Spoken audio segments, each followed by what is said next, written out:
Bon dia a totes i a tots i moltes gràcies per acompanyar-nos en aquest darrer bloc del primer Congrés Català del Treball, en el que parlarem sobre el paper de la formació en el futur dels treballs. Dividirem, com ja sabeu, aquesta sessió en una primera part més acadèmica i una segona part amb els agents socials.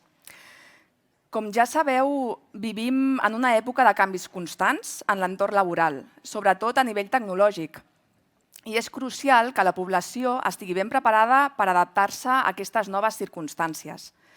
La formació, tant la inicial com la formació al llarg de la vida, és una eina clau per aconseguir aquesta adaptabilitat i fer front així a les futures demandes del mercat de treball. A més, la formació no només ajuda als professionals a mantenir-se competents, sinó que també contribueix a millorar la productivitat i la competitivitat de les empreses. Malauradament, el mercat de treball presenta molts desajustos. Per exemple, l'atur i la sobrequalificació, aspectes que se'n van parlar ahir al bloc 2, que contrasten amb l'alt percentatge d'empreses que declaren tenir dificultats a l'hora de trobar professionals amb el coneixement i les competències necessàries per ocupar els nous llocs de treball, especialment en l'àmbit tecnològic. Així doncs, en aquest darrer bloc del Congrés, parlarem sobre formació inicial, sobre com millorar l'ajust entre l'oferta i la demanda del mercat de treball i com fer front als canvis tecnològics des d'un punt de vista formatiu, entre d'altres qüestions. Bé, i per no perdre més temps, us presentaré els ponents que formaran part d'aquesta taula. En primer lloc, us presento a la Caterina Calsamiglia. Ella és economista, doctora per la Yale University, investigadora i crea en l'Institute of Political Economy and Governance. També és cofundadora de Pentabilities. També ens acompanya en Samuel Bentolila. Ell és doctor en Economia per la Massachusetts Institute of Technology, la MIT, i professor en Economia en el Centro de Estudios Monetarios y Financieros. I per últim, també tenim el José Luis Durán. Ell és enginyer tècnic industrial per la Universitat Politècnica de Catalunya i enginyer electrònic per la Universitat de Barcelona. Actualment és director de l'Institut Escola del Treball i vicepresident de l'associació FP Empresa. Moltes gràcies per haver acceptat la invitació i és un honor per mi compartir aquesta taula amb vosaltres. I he fet aquesta presentació en català, però ara en el torn de preguntes canviarem a castellà perquè tots els nostres ponents puguin seguir el diàleg correctament. Bien, empezamos con la primera pregunta que va dirigida a los tres. ¿Consideráis que el sistema educativo está dando respuesta a las necesidades del tejido productivo catalán? ¿Y cómo se puede mejorar la adecuación entre la oferta y la demanda en el mercado de trabajo? José Luis. Bien, buenos días. Creo que antes de abordar la respuesta a esta pregunta, tendríamos que tener claro cómo es la estructura, digamos, de la población, de la formación de la población que tenemos ocupada hoy en día. Yo creo que es muy importante saber, tener claro cómo es el análisis de la situación para poder hacer propuestas de mejora y analizar también en qué medida podemos dar respuestas y si estamos dando respuestas actualmente o no. Mirad, es un clásico, desgraciadamente, que la población ocupada en Cataluña la representemos con el ya habitual reloj de arena, donde en la parte de formación alta, en la base alta de este reloj, tendríamos a técnicos superiores en formación profesional, graduados universitarios, másteres y doctores. En este nivel tenemos un 49% de la población ocupada. En los vértices intermedios del reloj de arena, en lo que es formación de nivel medio, en Cataluña tenemos un 23% de la población ocupada. Y en el nivel bajo, entendemos un nivel de formación que no pasa de la titulación en ESO, de la graduación en ESO, es decir, no tiene ni un grado medio ni un bachillerato, tenemos el 28% de la población.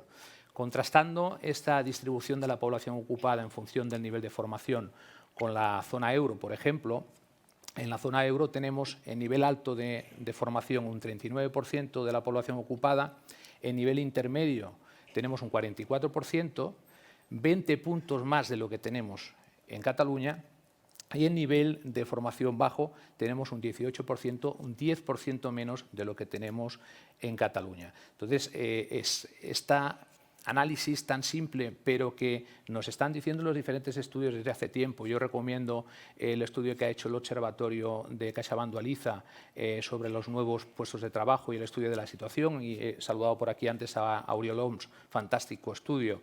Y, por ejemplo, el informe que presentó PIMEC, el último reciente de la situación del mercado laboral, para saber cómo tenemos la situación, porque en función de este análisis podremos estar más o menos acertados en las propuestas de mejora del sistema educativo y no solo del sistema educativo, sino también de lo que pueden hacer las empresas y lo que pueden hacer los gobiernos.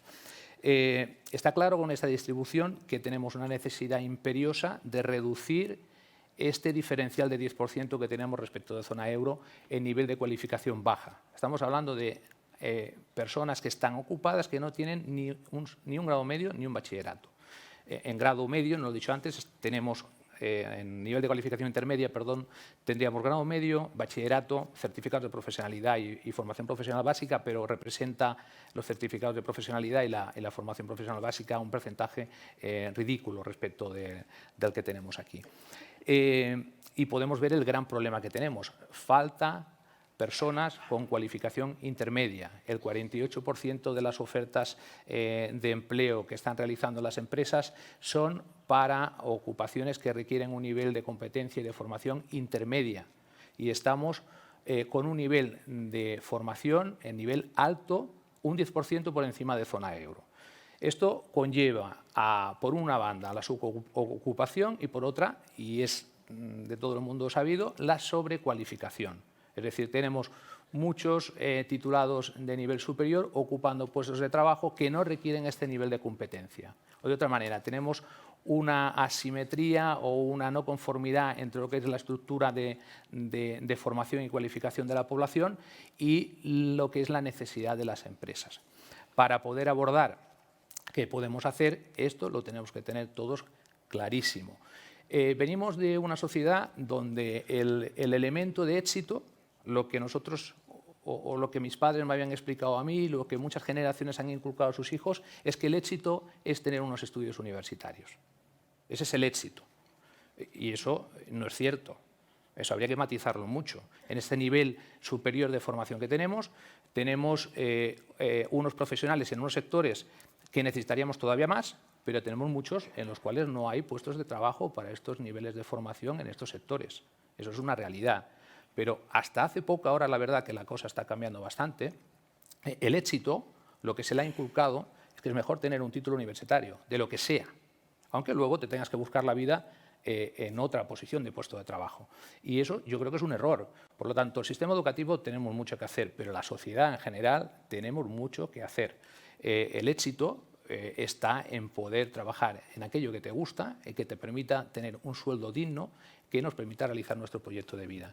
Eso es una parte o una digamos, definición de éxito como mínimo profesional que a mí me gusta. ¿Qué podemos hacer en esta situación los centros? Pues hay que trabajar conjuntamente, los centros solo no lo vamos a hacer. En muchos de los sectores donde las empresas, y ahora conversaba con Manuel hace un ratito, no encuentran perfiles profesionales, los centros estamos preparados para formar, pero es que no los formamos porque no vienen. Cualquier técnico superior de fabricación mecánica que yo tengo en mi centro está colocado nada más salir, y no con malos sueldos, pero es que no llena un grupo. Hay grupos que no se llenan. ¿Por qué? Porque tampoco hemos trabajado las vocaciones profesionales, porque los jóvenes no van a ser aquello que desconocen. Los niños y las niñas quieren ser aquello que conocen, médico, enfermera, policía, lo que ven. Estamos hablando de que tenemos que formarlos en profesiones que todavía no sabemos cuáles son, pero si es que las que ya tenemos no las conocen. Por lo tanto, tenemos un problema de generación de vocaciones importantes. Y aquí tenemos un trabajo conjunto de hacer centros y empresas. Y es que los jóvenes, y me refiero a etapas de primaria, no a último de la ESO o el bachillerato, aquí vamos ya tarde, pero muy tarde, conozcan las diferentes profesiones que existen en el mercado. Y un niño de primaria no se plantea, porque no lo percibe ni se le ha enseñado ningún modelo, que puede ser soldador o que puede ser mecánico, que puede hacer mantenimiento de robots, a lo mejor, pero una robótica educativa que a veces no se acerca a la robótica industrial que pueden percibir en la industria. Entonces, por no enrollarme más, antes de que me cortes, tener muy claro cómo estamos, tener muy claro qué necesitan las empresas y a partir de aquí podemos ver qué estrategias conjuntas vamos a realizar. Una, para mí clarísima, es la generación de vocaciones, en el ámbito industrial sobre todo y de informática, y otra es la corresponsabilidad de las empresas en la formación dual. Tenemos una nueva ley de formación profesional que en este curso que viene no, pero el siguiente ya es de aplicación, en el cual el papel, el rol de la empresa es fundamental. La formación dual básica va a ser 500 horas en empresa y es obligatoria para todos los titulares de formación profesional. Y uno de los problemas que tenemos es la falta de titulados con nivel intermedio y aquí tiene muchísimo que ver la formación profesional. Por lo tanto, empresas y centros tendremos que trabajar conjuntamente y esta será otra de las líneas de trabajo que yo creo que es imprescindible abordar. Muchas gracias. Samuel. Sí. Vale. Bueno, muchas gracias por la invitación. Yo voy a hablar de la formación profesional dual, que es una forma de formación profesional que se introdujo en 2012 y que, a pesar de ello, todavía no ha terminado de despegar. Como se puede ver en el gráfico, realmente estamos a nivel nacional como en el 6%, aunque en Cataluña la situación es algo mejor, está en matriculados alrededor del 10%. Entonces, lo que yo quería era brevemente presentar resultados muy preliminares de un proyecto de investigación conjunto con Caterina, que podrá corregirme o ampliar si se me escapa algo, y con Marcel Janssen, que está ahí vigilándome para que no diga nada que no es. Es una muestra de más de 18.000 graduados de FP, de los cuales como un 12% son duales, de ciclos formativos de FP superior, o sea que estamos en la parte de arriba del reloj de arena.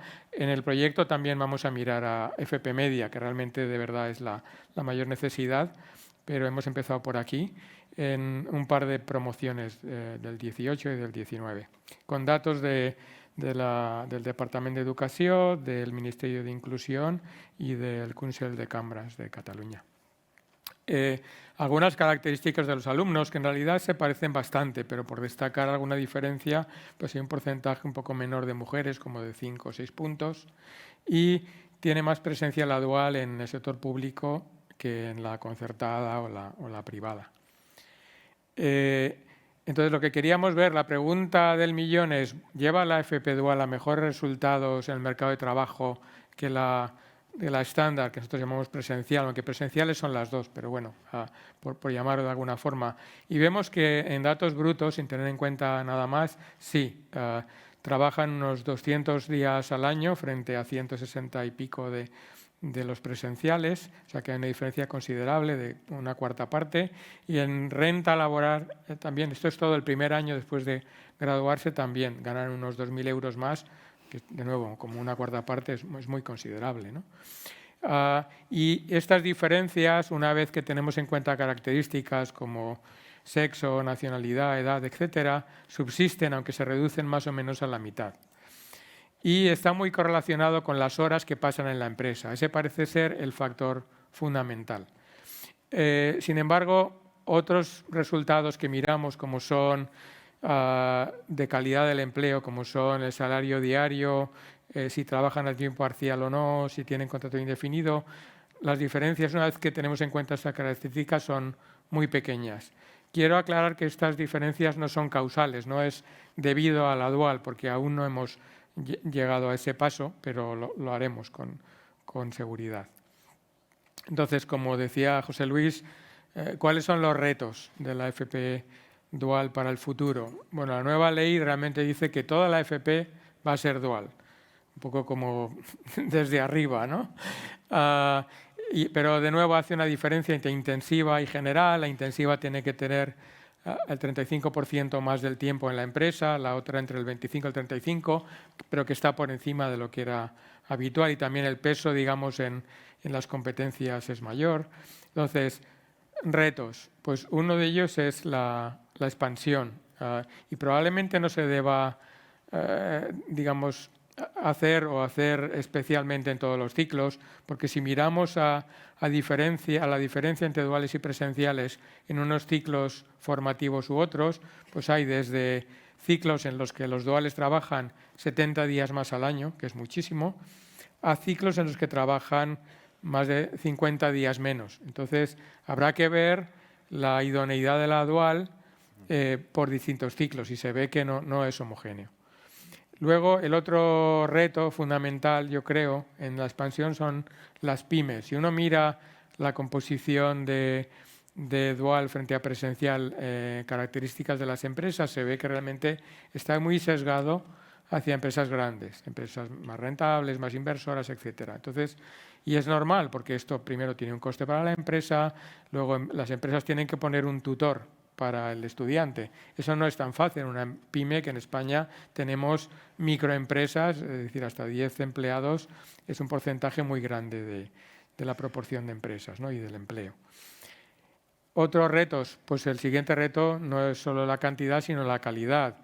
Entonces, eso exige la cooperación, como ha dicho de hecho José Luis, entre empresas y centros, y eso es algo que todavía tiene margen para mejorar, tanto en España como en Cataluña, aunque en Cataluña lleva cierta ventaja porque realmente prácticas del estilo de la dual se venían haciendo desde incluso antes de que se creara la dual formalmente. Y luego, creación de una infraestructura para poder identificar las necesidades de las empresas. Pensemos en el cambio tecnológico. Surgen necesidades nuevas continuamente, y entonces hay que identificarlas y luego ayudar a los centros a desarrollar o bien nuevos ciclos o a adaptar los que ya existen, ¿no? Entonces aquí, de hecho, la ley prevé la creación de una red de centros de excelencia. Lo que eso sería probablemente la base para hacer esto, pero hay ejemplos ya, por ejemplo, en el País Vasco, Técnica hace esto. Entonces, pues es un buen modelo a seguir. Y luego, personas sin formación adecuada, pues orientación en la ESO, que es algo que seguro que José Luis estaría de acuerdo, o programas especiales para recaptar a personas que todavía no han, o sea, que han perdido un poco el tren normal, pero que pueden ser repescadas, ya sea en formación reglada o en formación orientada al empleo. Voy a pasar, voy a decir, de nuevo hay ejemplos aquí. Por ejemplo, en formación dual reglada, la Fundación Exit tiene programas de este estilo, de intentar recuperar a personas que a lo mejor inicialmente se han quedado descolgadas, pero que, como dice José Luis, es que las necesitamos. Entonces, no es solo personas que ya estén en el sistema normal, sino que pueden ser recuperadas. Y luego, la no reglada, sino la orientada al empleo, pues personas que a lo mejor tienen algunas discapacidades, pero son muy valiosas para recuperar para el empleo normal. Y ahí, por ejemplo, la Fundación Esment en Baleares, pero que se está empezando a extender a otras comunidades, es un gran ejemplo. Entonces, pues aprendamos de estos casos de éxito para que la implementación de la dual ya de forma general pueda ser un éxito. Quiero acabar simplemente agradeciendo, porque sin el apoyo de varias instituciones la investigación no habría sido posible.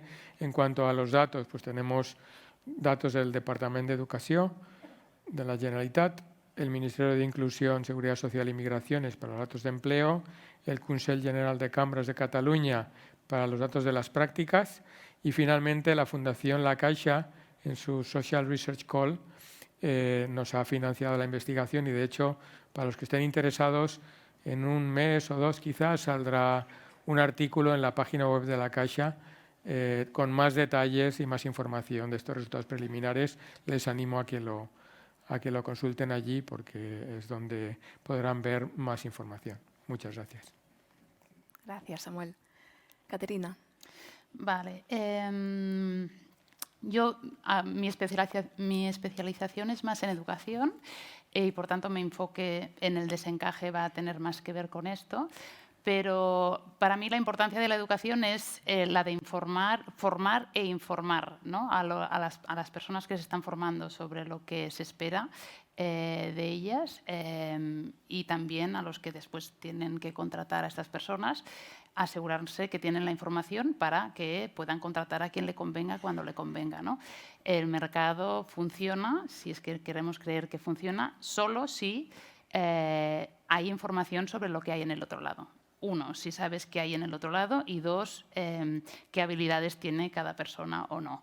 ¿Vale? Y entonces, una de las cosas que nos encontramos, que es bastante frustrante desde el mundo de la educación, es que la información que provee el sistema educativo sobre esta persona no necesariamente es la información que después a la empresa o al tejido productivo le va a interesar, ¿no? Nos encontramos muchas empresas hablando de que los jóvenes y las personas que llegan a sus entrevistas pues les faltan habilidades sociales y personales, ¿no? Que también quiero aclarar que cuando digo sociales y personales me refiero a autonomía e iniciativa, responsabilidad, capacidad de extrapolar ideas, de conectar, de preguntar cuando no saben, de espabilarse a grandes rasgos, ¿no? Y curiosamente estas habilidades que el mercado laboral pide y que ahora nos estamos hasta atreviendo a pedir con PAPs, ¿no? Que los médicos tienen que ser personas que sean sensibles en esto y se hace un test para verificar esto. Y una de las cosas que yo me pregunto constantemente y con las que trabajo cada día, digamos, es dónde está esto en el sistema educativo. O sea, en qué momento el sistema educativo está facilitando que esto se desarrolle, no solo para informar sobre las habilidades de estas personas, pero sobre todo para formarlas en este sentido. Nos pasamos años y años en el sistema educativo y después, si tienes suerte y te encuentras en un trabajo, te encuentras que todas esas habilidades que necesitas, de hecho, no las tienes. Esto si tienes la suerte de haber superado una serie de pruebas psicotécnicos que nadie sabe qué son, hasta que un día te dicen eres o no competente, pero nadie te ha dicho ni qué ni por qué, ¿no?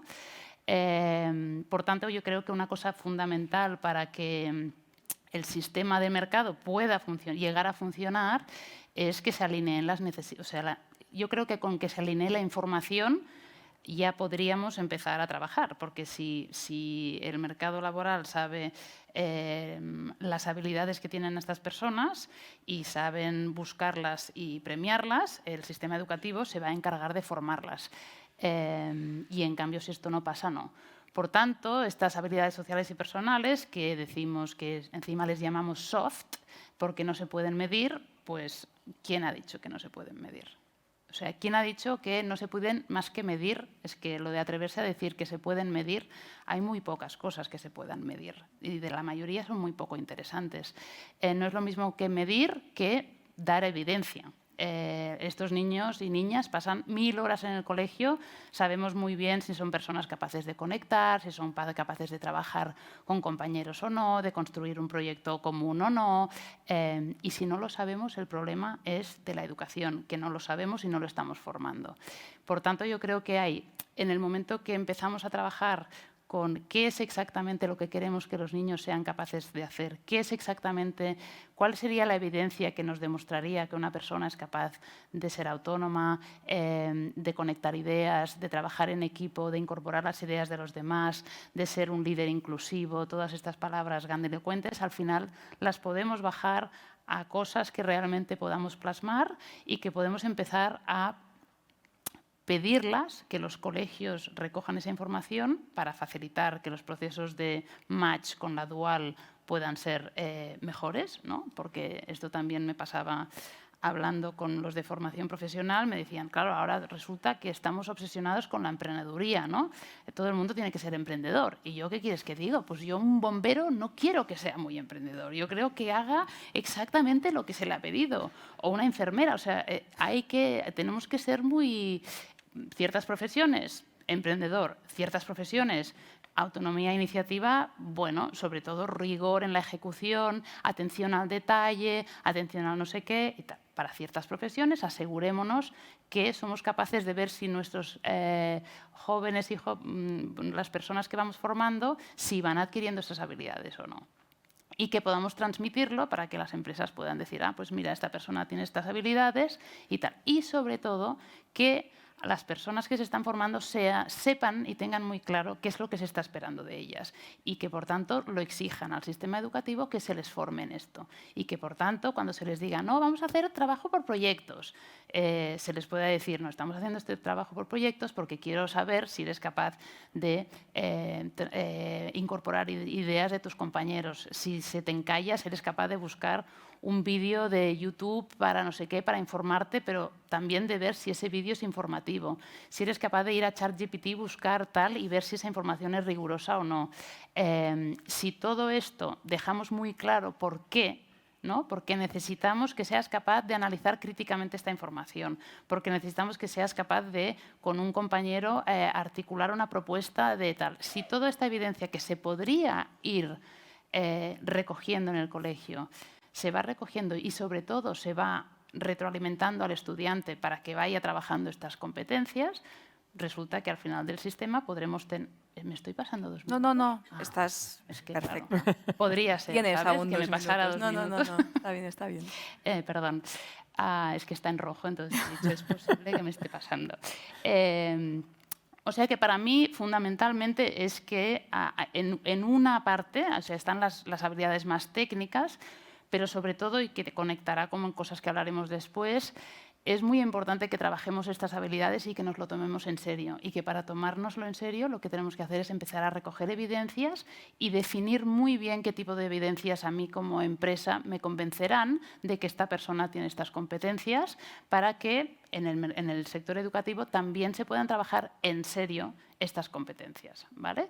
O sea que para mí un elemento fundamental es que podamos alinear a través de la provisión de información de qué quieren unos y para que se pueda trabajar esto más directamente. Y yo creo que Muy bien. me dejaré un minuto aquí extra de buffer. Gracias. Y lo que comentaba en la introducción, ¿no? Y también lo comentábamos antes, teniendo en cuenta, ¿no?, las dificultades que tienen algunas empresas a la hora de encontrar profesionales con las competencias necesarias, ¿de qué manera creéis que el ámbito formativo debe hacer frente a los cambios constantes a nivel tecnológico? ¿Cómo se debe afrontar, ¿no?, esta formación a lo largo de la vida? Caterina. Bueno, pues ligándolo con lo que decía ahora, si tú durante el sistema educativo ya has ido planteando cualquier situación de que hay que aprender algo nuevo, lo haces con un enfoque de no te lo voy a dar yo todo, sino que empieza a haber información por todos lados. Lo enfocas ya para que la gente aprenda a discernir dónde hay conocimientos para cada cosa, aprenda a seleccionar dónde buscar buenas formas de aprender. Con la ayuda, tienes la ventaja de que tienes un coach, un profesor que te ayuda a entender cómo puedes aprender esas cosas. En el fondo, este proceso no dejarás de hacerlo nunca, ¿vale? Yo creo que una de las grandes ventajas de haber hecho personalmente un doctorado ha sido exactamente esto, ¿no? Que me dio las herramientas para entender que yo era capaz de aprender. Y tenías un director de tesis que te decía, pues ¿por qué no miras eso? ¿Por qué no miras lo otro? Pero en el fondo tú eras la persona responsable de estar haciendo esto. ¿Por qué hay que esperar a que quieras hacer una tesis? No hace falta hacer una tesis. Al final lo que tú tienes que hacer es esta curiosidad por entender, ¿y cómo demostrarías que sí? ¿Y cómo demuestras que ChatGPT dice la verdad o no? ¿Y qué quiere decir la verdad? ¿Y cómo verificarás? ¿Y las fuentes? ¿Y cómo verificas todas estas cosas? Si tú consigues poner esa semilla en los niños ya durante todo el proceso formativo, y no paro de decir niños, lo siento muchísimo, personas, tengo que aprender a hacer esto bien. Si conseguimos esto, estas personas no dejarán de aprender, ¿vale? Y yo personalmente, yo creo que lo que me enseñó la tesis no me ha servido de nada, más que la competencia de aprender a aprender. Y lo que he aprendido después de la tesis ha sido monumental, por esa confianza de que se puede aprender. Y entonces, que si he hecho más másters o más no sé qué después de hacer el doctorado, no. ¿Quieres hacer un máster en? No. Lo que quiero es tener la oportunidad de mirar un vídeo, de emprender esto, de hacer lo otro, de preguntar a la persona adecuada para que me explique esto, que ella lo sabe.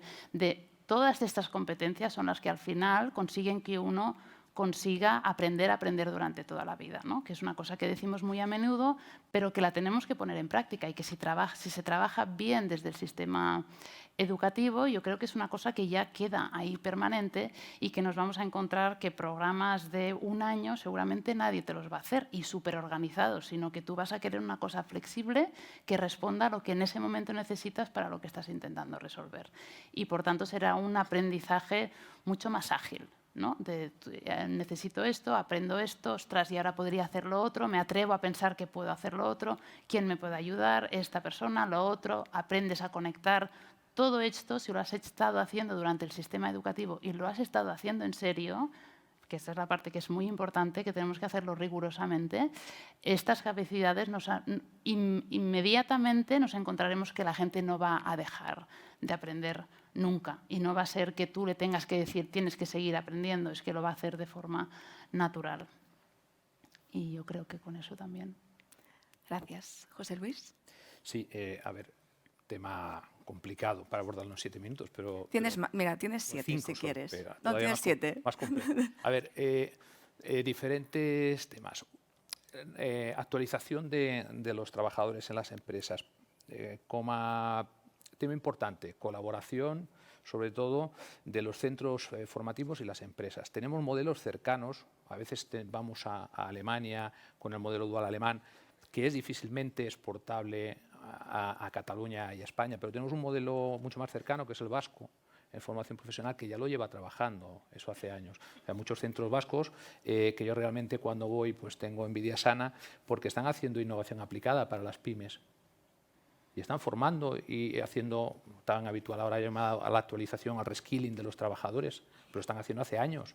Por lo tanto, a mí lo que me sorprende personalmente, y en cierta parte es una crítica también a la parte de la administración y también al sector empresarial, es como un modelo que vemos que funciona, somos tan poco espabilados de no copiarlo en lo que se puede copiar. Porque a veces queremos copiar las cosas, pero sin los recursos o sin tener en cuenta que en ese territorio llevan una política mantenida durante mucho tiempo, de una forma muy clara, con un liderazgo muy claro de cómo piensan que tiene que ser. Entonces, trabajo conjuntamente de centros con empresas es imprescindible, pero además que las políticas que se determinen sean políticas estables en el tiempo. Evidentemente ágiles en cuanto tienen que adaptarse a cambios tecnológicos o a las nuevas situaciones. Tenemos el tema del hidrógeno, sostenibilidad, coche eléctrico, hay un montón de sectores que están cambiando, tenemos que ser ágiles. Pero determinadas políticas es que no se están manteniendo y cuando no las mantienes son difíciles. Y ahora mismo yo como director de un centro de formación profesional en muchas ocasiones le digo a mi administración, incrementamos ratios para que no se nos quede gente fuera, sin poder estudiar FP, y a la vez quieres que reduzca el abandono. No cuadra, ¿eh? No. Sorber y soplar a la vez, no. Entonces, tendríamos que tener políticas claras, mantenidas, consensuadas, pero sobre todo mantenidas. Es peor una política que no sea óptima, que vaya cambiándose cada 2 por 3, que a lo mejor otra política, o mejor dicho, una política puede ser muy buena, que dura poco y que se va cambiando, que a lo mejor una política menos óptima, pero mantenida en el tiempo. Entonces, en el tema de los trabajadores, el reskilling es un problema, pero no es el mayor problema que tenemos. El mayor problema es quién va a cubrir la cantidad de jubilaciones que están previstas a corto plazo. El reskilling es un problema, pero para mí no es el mayor de los problemas. El mayor problema es la sustitución de las personas que están ocupando puestos de trabajo ahora mismo, que se tienen que jubilar y que otra gente va a tener que entrar, otras personas, para que las empresas sean competitivas y puedan crecer. Entonces, a lo mejor no estoy concretando mucho en la pregunta, pero es que el problema de reskilling es un problema. Aquí podemos aplicar medidas concretas. Los centros integrales que se esperan ya que salgan ahora es una buena medida. En Cataluña llevamos 15 años tarde en esta línea. El trabajo conjuntamente con el SOC y poder ofrecer los centros de formación profesional, cambiar el paradigma de solo la formación profesional inicial, a hablar de formación profesional de todos, continua, ocupacional, es un tema importante que tenemos que abordar. Vamos tarde, pero yo creo que ahora vamos bien. O sea, las líneas de trabajo que se han puesto, si somos capaces de ir trabajando conjuntamente y mantenerlas, es una buena línea de trabajo. hay mucho camino todavía por recorrer y que acertemos o no en estas estrategias y en el trabajo conjunto entre administración, centros y empresas va a ser básico. Insisto, tenemos un modelo cercano con las diferencias que podamos tener que a mí me gusta mucho poner en valor porque el sistema dual alemán aquí tiene difícil encaje porque el tejido empresarial es muy diferente al que tenemos en Alemania del que tenemos en Cataluña y también en el Estado español. Muy bien, muchas gracias. Y con respecto a las preguntas anteriores, ¿qué hacen los países de nuestro entorno mejor que nosotros en el ámbito formativo? ¿Qué acción podríamos identificar como buena práctica para incorporarlo en nuestro país? Yo ayer recordaba de la sesión del bloque 2 que se comentó, ahora lo digo de memoria y al igual no lo digo bien, pero creo que era, se demostraba que los estudiantes que trabajaban durante sus estudios tenían mejor condición, mejor proyección laboral en el futuro. Y creo que era en Noruega que las empresas implementaban, tenían políticas de ayudar a los estudiantes a trabajar mientras estudiaban, ¿no? Con horarios específicos para estudiantes, cosa que aquí es una política que creo que no se aplica.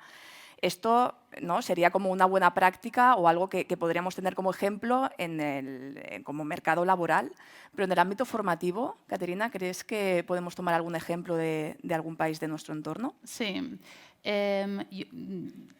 Me sabe un poco mal porque voy a hablar de la selectividad que se pasa de la FP, que no es central, pero sí que me parece un ilustrativo, ¿no? Aquí tenemos la selectividad, porque es un sistema que transparente, objetivo y tal. Podría hablar mucho rato sobre esto, tiene muchos problemas. Y sobre todo tiene un problema que es muy, aparte de todos los problemas de equidad que pueda tener, hay un problema que es muy confunde mucho a los estudiantes y a la población, ¿no? Pasamos muchos años preparándonos para esos exámenes y después viene la universidad y también las notas y demás. Y en cambio nos encontramos que después esto no se corresponde a una mejor... O sea, tú sacar muy buenas notas en la selectividad, que después tengas un mejor salario, eso no, digamos, si controlas por el socioeconómico de tu familia y tal, se te va bastante todo, ¿no? Y después hay otra cosa que confunde porque tú, imagínate, ¿no? Sacas muy buenas notas siempre, 10 en selectividad, pasas a la universidad, todo 10 y pasas al mercado laboral y no, porque igual no te tienen todo planificado qué es lo que tienes que hacer, ni te van a decir exactamente, ¿no?, lo que se espera, haz esta tarea, después esta, después esta, después esta, porque realmente el mercado laboral no te pide que tú repitas lo que yo te he dicho, ni que te prepares este temario concreto y que me lo vuelvas a explicar tú tal como te lo he explicado yo, ¿no? Y esto es sorprendente cuando tú miras los datos. Tú ves que, por ejemplo, para poneros un ejemplo, tenemos que las mujeres lo hacen sistemáticamente mejor a lo largo de todo el sistema educativo, pero además de una manera muy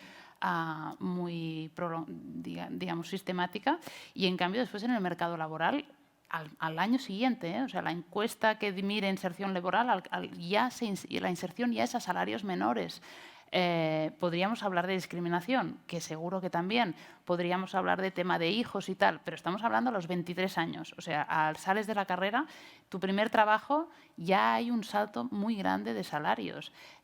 Podríamos pensar que es discriminación, pero yo quiero pensar también que es que el sistema no te está diciendo qué es lo que va a ser relevante y que, por tanto, no te estás preparando exactamente para lo que va a ser relevante y que, por tanto, esto se puede solucionar, ¿no? Digamos, yo creo que si somos más claros en qué es exactamente lo que se requerirá después, esto se va a poder solucionar. Entonces, a nivel de experiencias internacionales en este sentido, hay dos que me parecen muy interesantes. Una que ya estamos incorporando en Cataluña, que es el Bachillerato Internacional, que explicita muy claramente qué es lo que se quiere que la persona sea capaz de hacer y que seas capaz de entender lo que yo te he explicado. Eso es una parte pero es muy menor. Es que tú seas capaz de extrapolarlo a un contexto totalmente distinto, que seas capaz de vincularlo a algo próximo a ti y que saques conclusiones sobre este entorno próximo, que seas capaz de pensar una pregunta que sea diferente pero tenga relación con esto, que seas capaz de referenciar y articular exactamente qué significa saber, conocer. Hay toda una asignatura que es teoría del conocimiento, que es critical thinking 100%. Esta es una propuesta que se ha atrevido a articular mucho más concretamente qué es exactamente que se espera que podamos hacer con ese conocimiento. Si conocéis profesores que hayan dado este tipo de materia, este tipo de currículum, son currículums más exigentes, ¿sí? Pero mucho más interesantes también como profesor de dar, ¿vale? Otra experiencia interesante es la que promovió Ann Cook de Nueva York, que estaba en una escuela de entorno muy desfavorecido, en la que estas habilidades eran especialmente relevantes, y ella dijo, bueno, pues mis alumnos voy a pasar de si van a la universidad o no. Los voy a formar como yo creo que se tienen que formar. Y se encontró que para formarla como ellos querían formar, también tuvo que diseñar qué es lo que espero de ti como alumno. O sea, no es que si no hago caso a la selectividad, entonces no evalúo. No, evaluar significa dar feedback al niño de cómo está evolucionando. Es muy importante hacer esto. Y articuló toda una serie de mecanismos que no eran el examen de que vas y respondes, sino que vamos a articular unas entrevistas con personas que te puedan decir qué tal, entrevista con una empresa que te juzgue, ¿no?, si lo que has presentado y propuesto tiene sentido o no. Articuló toda una serie de evidencias que iban desarrollando para acompañar al propio estudiante, que luego lo que hizo es irse con estas evidencias, irse a la universidad y decirle, ¿tú en serio no quieres estos niños? Yo te demuestro todo lo que han sido capaces de hacer durante estos 13 años que se han pasado en mi colegio.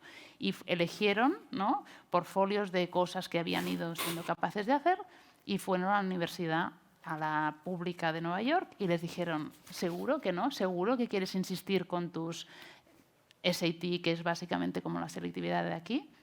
Y allí la universidad dijo, bueno, vamos a hacer un experimento, ¿vale? Probemos que algunos entren con este... vamos a dejar que entren así, que se salten la selectividad en este caso, y vamos a ver qué pasa. Y lo que pasó es que a estos les ha ido mucho mejor. Y aunque vienen de entornos mucho peores y mucho tal... ¿Qué pasa? Que para cargarte un sistema que no está alineado como es la selectividad, necesitas acompañarlo de algo que sí esté alineado. Lo que no vale es no sustituirlo por nada, ¿vale? Entonces, yo creo que el aprendizaje internacional es...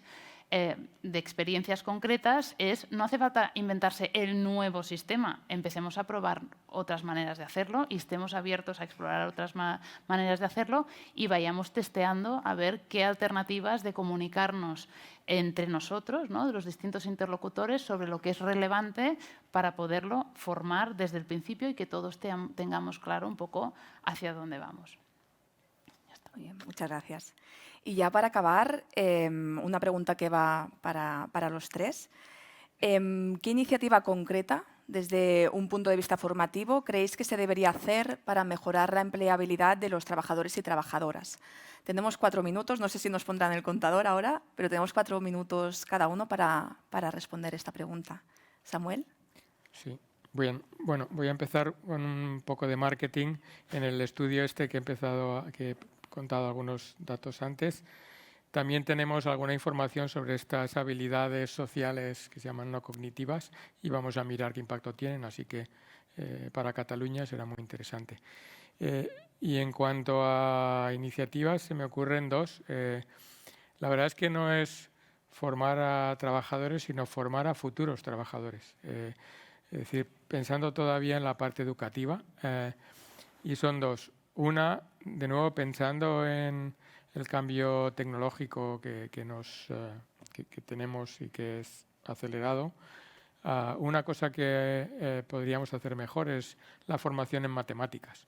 Si miramos los resultados de los exámenes PISA, pues España sale, digamos, nos sale muy mal en términos de los promedios, hacia la media más o menos, pero siempre salimos muy mal en el porcentaje de estudiantes que lo hacen muy bien en los test de PISA, en ciencias y en matemáticas. Y estas habilidades creo que son crecientemente importantes y es algo que deberíamos dedicarle más esfuerzos en el futuro. Y lo segundo que quería decir es, en la línea de lo que ya hemos hablado en parte, es ahora, por ejemplo, tenemos ya información sobre, y es abundando en algo que ya ha dicho José Luis, sobre el resultado laboral a nivel de todo el país realmente, de distintos ciclos de FP, y también tenemos resultados de distintas carreras universitarias. En términos laborales se mide pues más o menos al año de haber terminado, y hay unos resultados sobre tasas de empleo y sobre salarios que perciben las personas después de graduarse, y eso yo creo que sigue siendo insuficiente. Incluso me gustaría que hubiera más información a nivel más bajo de colegios, pero bueno, los rankings de colegios es algo muy delicado, que eso ya se sabe, pero ya tenemos información por ciclos de FP y por carreras universitarias. Y sorprendentemente, o quizá sorprendentemente de forma aparente, muchas veces los graduados de FP tienen mejores resultados laborales que los universitarios, ¿no? Un poco rompiendo el mito que ha dicho José Luis de cuando nosotros éramos jóvenes, o yo por lo menos era joven. Entonces, ¿por qué no difundir esta información? Porque si queremos que alguien sea soldador, pues si le damos información en la ESO o en el bachillerato sobre qué pueden esperar de cómo bien les vaya en distintas alternativas de la FP y de la universidad, pues a lo mejor ese problema del cuello de botella que tenemos, del reloj de arena que tenemos, que en la fase media y especial de FP es demasiado pequeña en comparación internacional, pues a lo mejor dicen, pues es que me va a ir mejor incluso económicamente, y porque la situación económica también incide mucho en el bienestar personal, yendo a un estudio de FP, ya sea dual o no dual, sea medio, sea superior. La información no está fluyendo, a mi juicio, y entonces es algo en lo que podríamos hacer mucho más si divulgamos una información que está disponible. Entonces, esa sería una propuesta de política. Muy bien. José Luis. Voy a intentar sintetizar varias ideas que tengo en la cabeza, a ver si soy capaz de decir todo lo que quiero. Primero, tenemos que apuntar bien. Desde el 2007 a ahora hemos bajado un 10%, que es fantástico, el nivel de la población que solo tenía primaria, pero no ha ido a nivel de calificación intermedio.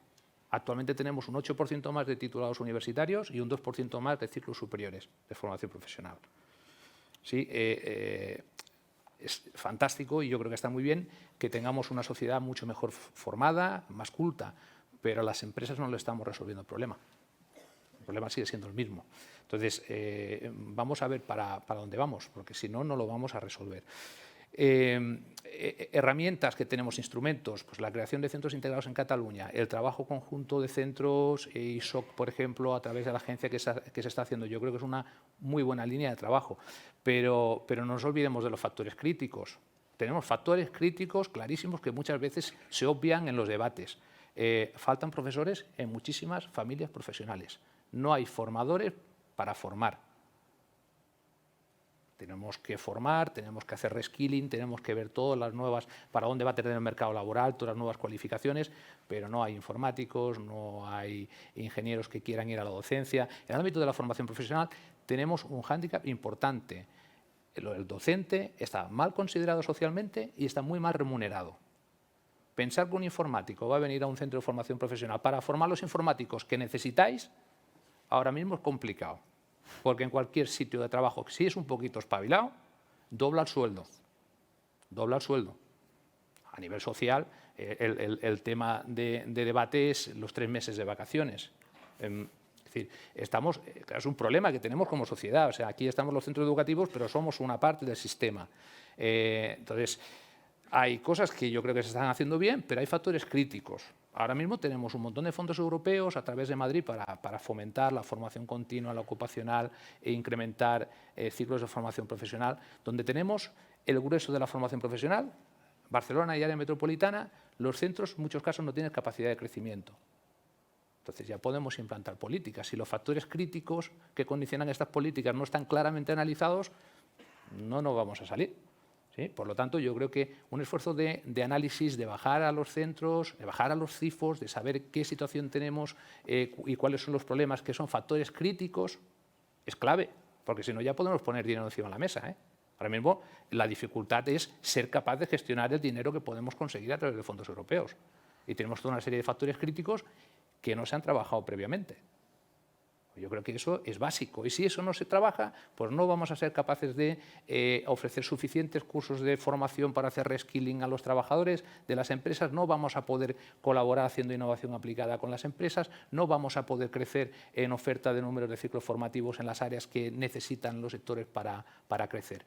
Entonces, yo creo que se estaban haciendo las cosas bien, pero que hay factores críticos del sistema que no se están teniendo en cuenta. Y yo creo que es básico analizarlos y empezar por aquí, porque si no, no nos vamos a salir. Hay veces que el problema es, ahora no sabemos qué gestionar, o de otra manera tenemos grandes dificultades para poder gestionar todos los fondos europeos a los cuales tenemos acceso, pero en cambio la inversión en centros es muy baja, es bajísima. Es uno de los elementos, no el único, de éxito del modelo vasco. La inversión, evidentemente, allí ha sido mucho más alta durante muchísimos más años y sostenida. No hay inversión sostenida en los centros. Pensar que aquí en los centros podemos funcionar como en Alemania, que a mí me lo han dicho algunos responsables en la época dura de la crisis, José Luis, no compre robots, que ya los verán en las empresas. Pero, hombre, ¿pero a quién se le ocurre, eso que ingeniero de formación, como me han presentado, que un alumno en formación dual va a tocar un robot que está en producción? Pero es que no ha pisado una planta ni una factoría en su vida. Es decir, comparar el tejido alemán con el nuestro, no. Entonces, yo creo que hay cosas que se están haciendo bien, no quiero dar una sensación, pero tenemos que analizar los factores críticos y tenemos que ponernos de acuerdo en cómo los solucionamos. La falta de profesionales es uno de ellos, la falta de presupuesto mantenido, no solo vinculado a proyectos finalistas, es otro importantísimo. Entonces, son claves. La dual, otro factor, yo creo, de un elemento que puede ir muy bien y que yo creo que trabajando con las empresas podemos ayudar.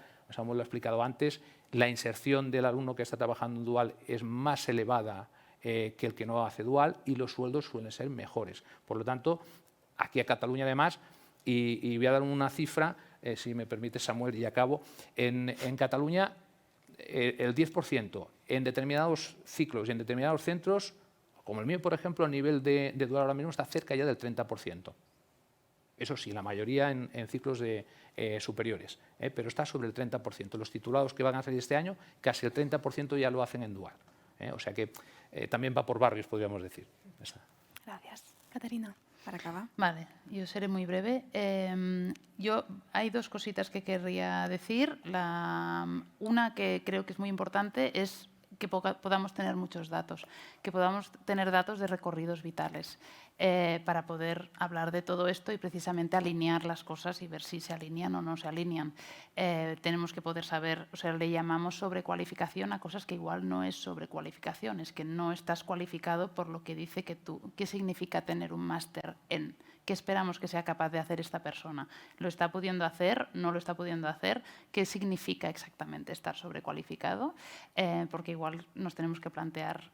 O sea, yo creo que el acceso a datos ayuda mucho a reflexionar y que tenemos poco dato a nivel de panel, ¿no? De poder hacer seguimiento de las cohortes y ver en las distintas decisiones que han tomado distintas personas, poder analizar qué impacto ha tenido eso en su recorrido vital. Y después hay otra cosa que también estamos muy obsesionados con el abandono, pero el drama del abandono es lo que está pasando, o sea, lo que hay detrás de ese abandono, ¿no? y que muchas veces estamos consiguiendo tapar el abandono a base de en 6 meses te doy un título que más o menos, pero no estamos reflejando qué habilidades reales estamos dejando de desarrollar allí, ¿no? Y esto, por ejemplo, hay estudios que demuestran que en Estados Unidos se hizo un esfuerzo muy grande de formar, ¿no?, de graduar a toda una población, y ahora se ha podido ver, gracias a acceso a datos, que realmente ese extra, o sea, esa población a la que se les dio esos 6 meses, su vida laboral cambió 0. ¿No?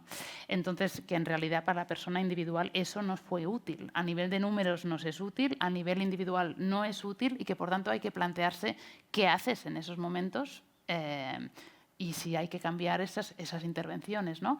Pero esto uno no puede reflexionarlo hasta que no tienes datos, porque la intención inicial es, no, vamos a hacer que la gente no abandone, vamos a conseguir que al menos tengan la ESO, sin darnos cuenta de lo que realmente hay detrás de tener esa ESO y si realmente te sirve para lo que creemos que te debería servir, ¿no? O sea, que yo pediría que el acceso a datos y que estas cosas de unir datos de la FP con seguridad social, con primarias, o sea, poder unir todos estos datos con vidas laborales es súper importante para poder ir fomentando esta discusión informada sobre estas cosas que son súper importantes, ¿no?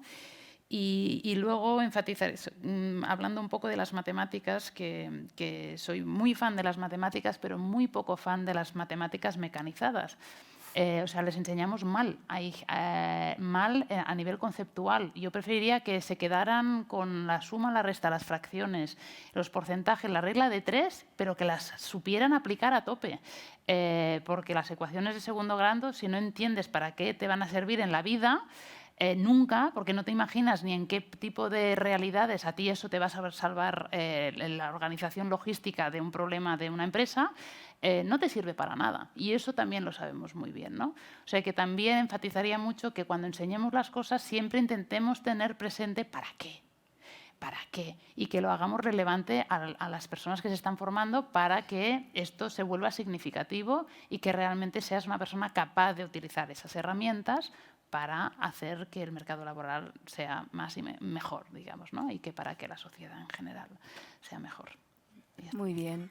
Pues ya son las 12, acabamos aquí esta sesión. Muchas gracias, Caterina, Samuel, José Luis, por habernos acompañado en esta sesión, por haberos ajustado a tiempo y por compartir vuestro conocimiento con nosotros. Ha sido un placer para mí estar aquí con vosotros. Y ahora pasamos rápidamente al segundo bloque de la sesión con los agentes sociales. Haremos el cambio muy rápido. Gracias.